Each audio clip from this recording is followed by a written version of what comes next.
ارباز خانزادہ نے بے ساخت اپنا ہاتھ اپنے دل کے مقام پر رکھا تھا۔ اس کو لگ رہا تھا کہ ابھی ہی اس کا دل اچھل کر باہر آ جائے گا۔ بہاریں جو اپنی ہی دھن میں گا رہی تھی، جب اس کی نظر بے ساختہ سامنے کھڑے نوجوان پر پڑی تھی، جو دل پر ہاتھ رکھے اسے یکٹک بنا پلکیں جھپکائے اس کو دیکھ رہا تھا۔ دونوں کی نظریں چار ہوئی تھیں۔ جیسے ہی اس کی نظر ارباز خانزادہ کی نظر سے ٹکرائی تھی تو ارباز خانزادہ کے لب خود بخود مسکراہٹ میں ڈلے تھے، اور یہ بھی زندگی میں ہونا تھا کہ ارباز خانزادہ کسی لڑکی کو دیکھ کر مسکرائے گا۔ اس کو مسکراتی نظروں سے خود کو تاڑتے دیکھ بہاریں نے ناگواری سے اپنی نظریں پھیری تھیں۔ اس کے چہرے پہ بیزاریت اور ناگواری دیکھ کر ارباز خانزادہ کی مسکراہٹ سمٹی تھی اور چہرے پر پہلے کی طرح سختی آئی تھی۔ بہاریں نے اسے وہیں پر کھڑے دیکھ کر جلدی سے اپنے چہرے کو چادر کے حولے میں کیا تھا اور کھڑکی کا دروازہ دھڑم سے بند کیا تھا۔ شبانہ اور اس کی دوست، جو اس کے سروں اور آواز پر مدہوش ہوتی جھوم رہی تھی، دھڑم سے کھڑکی کا دروازہ بند ہوتے دیکھ ہڑبڑا کر اس کی طرف متوجہ ہوئی۔ کیا ہوا؟ تم رک کیوں گئی؟ شبانہ نے بہاریں کے ہاتھ پر ہاتھ رکھتے پوچھا تھا تو بہاریں نے اسے غصے بھری نظروں سے گھورا تھا۔ تو ہی مری جا رہی تھی، میں گھر جا کر تجھے سنا دیتی گانا، لیکن نہیں، تمہیں تو یہیں پر سننا تھا۔ یار بہاریں، تم غلط بات کر رہی ہو، میں بھی تو اتنی ہی شدت سے تمہارا گانا سننا چاہتی تھی۔ اس کی سہیلی نے اس کے چہرے پر بیزاریت کے تاثرات دیکھتے خفگی سے کہا تھا تو بہاریں نے اپنے تنے ہوئے چہرے کو ڈھیلا چھوڑتے اس کی طرف مسکرا کر دیکھا تھا۔ اچھا نا میری جان، اب تم دونوں نے سن لیا نا، تو میری جان چھوڑو، اور ٹیچر کمرے میں آنے والی ہوگی تو اس لیے سیدھی ہو کر بیٹھ جاؤ۔ بہاریں نے اپنی سہیلی کا دل نہ دکھاتے ہوئے مسکراتے ہوئے کہا تھا۔ ارباز خانزادہ حیرت کی مورت بنا کھڑکی کے دروازے کو گور رہا تھا۔ اگر یہ زندگی میں پہلی دفعہ ہوا تھا کہ ارباز خانزادہ نے کسی لڑکی کی طرف مسکرا کر دیکھا تھا، تو یہ بھی ارباز خانزادہ کی زندگی میں پہلی بار ہوا تھا کہ کوئی لڑکی اس کو دیکھ کر ناگواری سے نظریں پھیر گئی تھی، ورنہ اس کی خوبصورتی اور اس کی پرسنالٹی دیکھ کر بہت سی لڑکیاں تو اسے دور سے دیکھ کر اپنی آنکھیں سینکتی تھی۔ اور ارباز خانزادہ نے غصے سے ایک دفعہ کھڑکی کو گھور کر دیکھا، اپنے قدموں میں تیزی لاتے گیٹ کی طرف بڑھا تھا اور اپنی گاڑی میں بیٹھتا جلدی سے گاڑی بھگا لے گیا۔ المیر خانزادہ اور ظہیر خانزادہ کا حال آغا سے کم نہیں تھا۔ دونوں کی آنکھیں غصے اور ضبط سے سرخ ہو رہی تھی۔ فجر کو ارشمان خانزادہ نے نیچے آنے سے پہلے ہی ساری بات بتا دی تھی۔ وہ تو یہ سن کر ہی حیرتوں میں گری تھی کہ اس کی ایک پھپھو بھی ہے اور ان کو اس گھر سے کیوں نکالا گیا تھا۔ ساری بات سن کر فجر کو سمجھ آ گئی تھی کہ اس گھر کے مرد اتنے بے اعتبار کیوں تھے اس کی بار۔ اور تم نے یہ بات فضیلہ اور کاظم شاہ کو بتایا ہے؟ آغا خان نے غصے سے پھنکارتے ہوئے ارشمان خانزادہ سے پوچھا۔ نہیں دادا جان، ہمیں بھی یہ 3-4 دن پہلے ہی پتہ چلا ہے، اور بہادر خان اس وقت ہماری قید میں ہے۔ یہ جرگہ انصاف کی بنا پر رکھا گیا ہے کہ خون کے بدلے خون مانگا جائے گا۔ ارشمان خانزادہ نے تحمل سے ساری بات ان کے سرگوش کی تھی۔ المیر اور ظہیر، تم ہمارے ساتھ ڈیرے پر چلو، اور تم ارشمان کاظم شاہ کو فون کرو کہ وہ فضیلہ کو لے کر ڈیرے پر آ جائے۔ آغا خان نے ارشمان خانزادہ کو حکم دیتے باہر کی طرف قدم بڑھائے تھے، اور ان کے پیچھے ہی المیر خانزادہ اور ظہیر خانزادہ بڑھے تھے، جبکہ نگہت بیگم اور رقیہ بیگم کا تو حال اس طرح تھا کہ بدن کاٹو تو خون بھی نہیں۔ ڈیرے کے کمرے میں اس وقت المیر خانزادہ، ظہیر خانزادہ، آغا خان، ارشمان اور احان خانزادہ کے ساتھ کاظم شاہ اور فضیلہ بیٹھے ہوئے تھے۔ بہت تحمل سے آغا خان نے بات کا آغاز کیا تھا۔ فضیلہ ہمارا بچہ، ہم نہیں جانتا کہ یہ بات ہم تمہیں کیسے بتائیں، لیکن بتانا بھی ضروری ہے۔ آغا خان فضیلہ کو مخاطب کرتے کہا تھا۔ کیا بات ہے بابا جان، آپ نے اتنی افراتفری میں کیوں بلوایا ہے مجھے اور لالا کو؟ سب خیریت تو ہے؟ فضیلہ نے آغا خان کی سرخ ہوتی آنکھوں کو دیکھ کر پریشانی سے پوچھا۔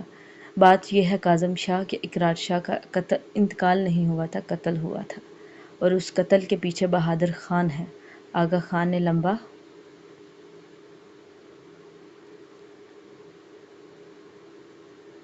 سانس بھرتے اپنے آنسوؤں پر قابو پاتے بات کی تھی، جبکہ کاظم شاہ اور فضیلہ کا چہرہ لٹھے کی مانند سفید ہوا تھا۔ آغا خان نے بات کو جاری رکھتے ہوئے ساری بات ان کو بتائی تھی۔ حاکم خان کی حویلی سے بہادر خان کا رشتہ آیا تھا۔ بہادر خان تب شادی شدہ تھا اور اس کا ایک بیٹا تھا، جبکہ آغا خان نے انکار کر دیا تھا کہ وہ شادی شدہ ہے، اور دوسرا کہ فضیلہ ان کے بھائی کے گھر کا بہو بنے گا۔ تو بہادر خان نے غصے میں آ کر اپنی بیوی کو دھکا دیا تھا، اور وہ دوسری دفعہ ماں بننے والی تھی تو ایک بیٹے کو جنم دیتے وہ جان کی بازی ہار گئی تھی۔ اس کے بعد بہادر خان نے اپنا رشتہ بھیجا تھا، لیکن آغا خان نے دوسری دفعہ بھی انکار کر دیا تھا، کیونکہ بہادر خان کی بیوی آغا خان کی بہن کی بیٹی تھی۔ لیکن جب سب کو پتہ چلا تھا کہ بہادر خان کے دھکا دینے پر اس کی بیوی کا انتقال ہوا ہے، تو جرگے میں یہ فیصلہ ہوا تھا کہ اسے پولیس کے حوالے کیا جائے گا۔ اس جرم میں وہ 7 سال قید میں گزار کر آیا تھا، اور اسی دوران ہی فضیلہ رخصت ہو کر اقرار شاہ کے ساتھ جا چکی تھی۔ فضیلہ بیگم پر کپ کپی طاری ہوئی تھی، ان کو اپنا سر گھومتا ہوا محسوس ہو رہا تھا جب احان خانزادہ جلدی سے ان کی طرف بڑھا تھا۔ آنی، ادھر میری طرف دیکھیں، میں گزرے ہوئے وقت کو تو واپس نہیں لا سکتا، لیکن میرا وعدہ ہے کہ بہادر خان کو اتنی دردناک موت دوں گا کہ اس کی روح بھی بلبلا اٹھے گی۔ احان خانزادہ نے فضیلہ کی آنکھوں میں دیکھتے آنکھوں میں غصہ لیے کہا تھا، تو فضیلہ بیگم کسی کٹی ہوئی ڈال کی طرح اس کی باہوں میں گرتے شدت سے رونے لگی تھی۔ آج ان کو پتہ نہیں کیوں اپنا آپ زہر لگ رہا تھا۔ ان کو ایسا لگ رہا تھا کہ ان کی خوبصورتی ہی ان کا جرم بن گئی ہے، اور ان کے مقدر میں اتنی سختیاں لکھی گئی۔ احان خانزادہ کے لیے فضیلہ بیگم کو سنبھالنا مشکل ہو رہا تھا، جبکہ اس کو روتا دیکھ ظہیر خان کے آنسو بھی ان کی آنکھوں سے بہتے ان کی داڑھی میں جذب ہو رہے تھے۔ آج پھر ایک احساسِ ندامت نے ان کو گھیرا تھا کہ وہ کیوں آغا خان سے وعدہ کر کے اپنی بہن سے تعلق توڑ بیٹھے تھے۔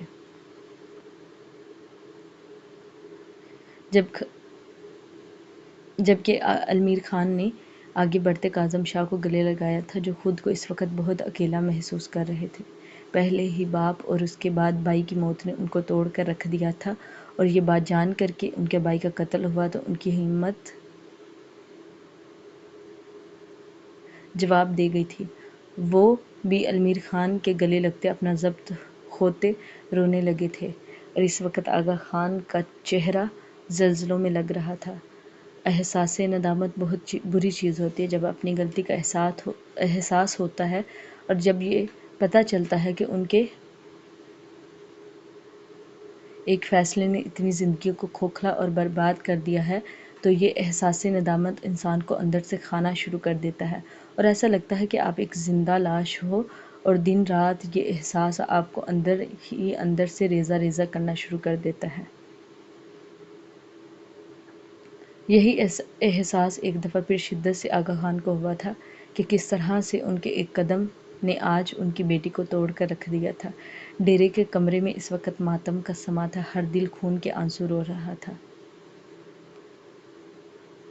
جرگے میں اس وقت سب علاقوں کے سردار تھے۔ جب ارشمان خانزادہ نے اپنی سیٹ سنبھالتے اپنی گسیلی آنکھیں حاکم خان پر جمائی تھیں، اس کی نظریں حاکم خان کو اپنے وجود میں اترتی محسوس ہو رہی تھیں۔ تو کیا فیصلہ ہے آپ کا؟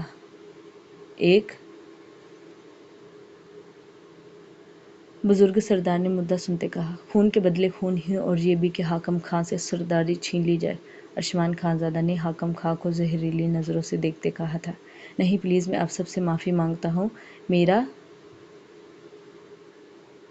ایک ہی بیٹا ہے، اس کو چھوڑ دیا جائے، میں خون کے بدلے اپنی آدھی جائیداد دینے کو تیار ہوں۔ حاکم خان نے محسوس کیا تھا کہ اگر طاقت سے کام نہیں چل رہا تو انہوں نے آغا خان کے قدموں میں بیٹھتے التجا کی تھی۔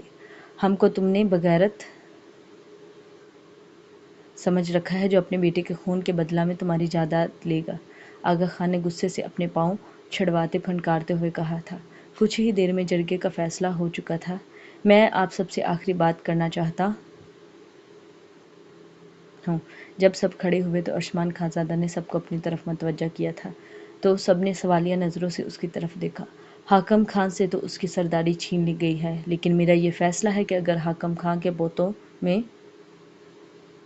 سے کوئی بھی سرداری پر کھڑا ہونا چاہے تو وہ ہو سکتا ہے۔